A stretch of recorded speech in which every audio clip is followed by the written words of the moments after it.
If you can get the king to visit your bedchamber on the first evening, you'll be perceived as a great success.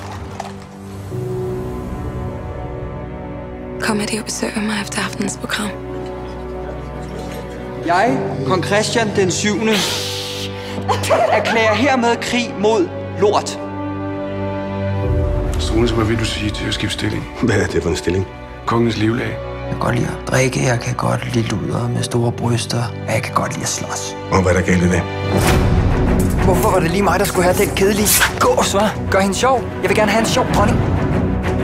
Jeg tror ikke, de selv er klar over, hvor meget indflydelse det har på Christian Struensee. Jeg tror, du kan blive en fantastisk konge, Christian.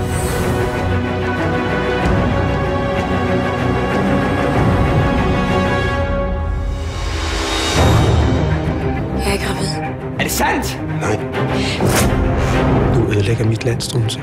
Jeg kan gøre lige, hvad der passer mig. Kongen lader sig diktere direkte af en oplysningsmand. Jeg har ikke lyst til at stå og sørge ved graven af dit afhuggede hoved. Du er en skide provinslag, og nu tror du kraftigt, at du kan styre et helt land. Jeg ved, hvad jeg så.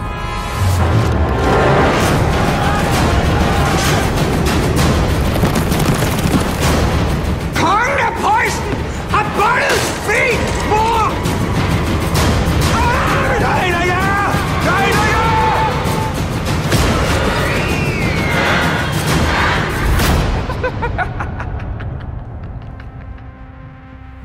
De tror alle sammen, jeg er skør.